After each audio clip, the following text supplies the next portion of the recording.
Sveiki. Pirmoji knyga, kurią aš perskaičiau lietuviškai, buvo Vaikų anekdotai.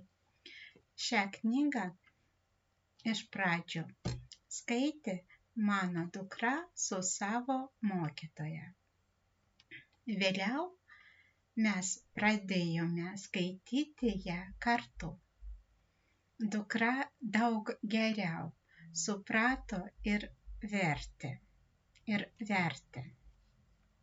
O man buvo labai įdomu stebėti, kaip ji greitai pagauna prasmę. Man pasirodo, kad anekdotai yra tobula pirmoji knyga užsienio kalba. Ji yra trumpi, linksmi ir iš karto sukūrė gerą nuotaiką. Ten yra daug dialogų, daug emocijų.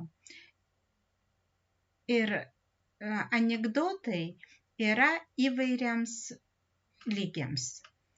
Yra ir labai paprastų ir pažįstamų iš rusų ir anglų kalbos.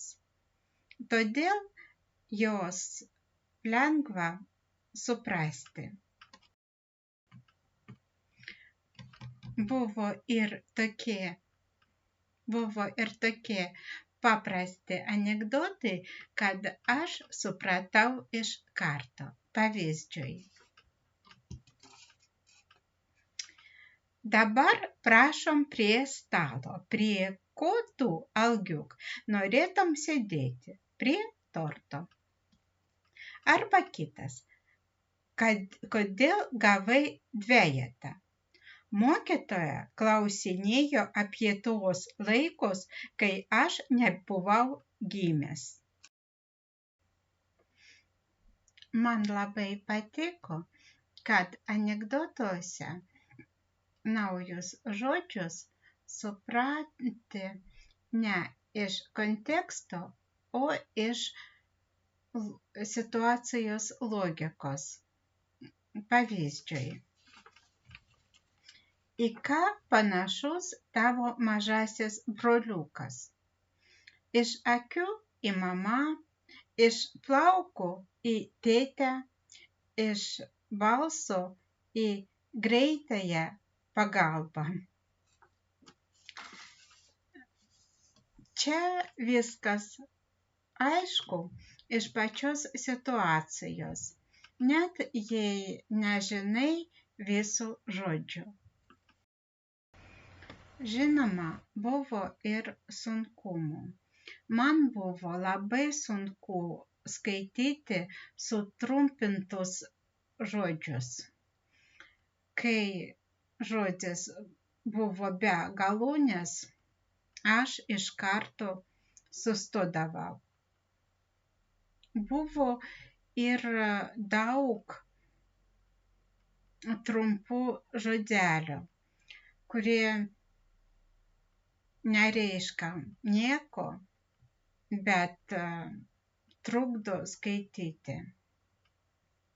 Dabar aš žinau, kad juos galime ignoruoti, bet pirmą kartą tai mane trikdė.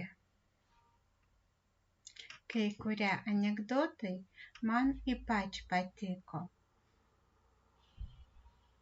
kurie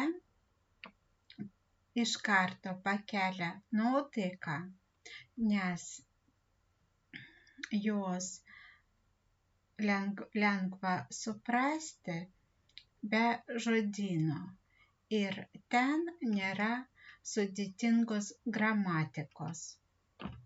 Pavyzdžiui.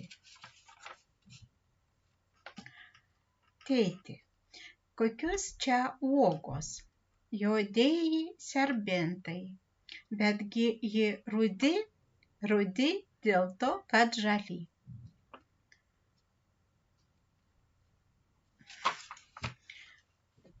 Aš manau, kad vaikų anekdotai buvo gera pradžia mano lietuvių kalbos kelyje. Ačiū, iki pasimatymo.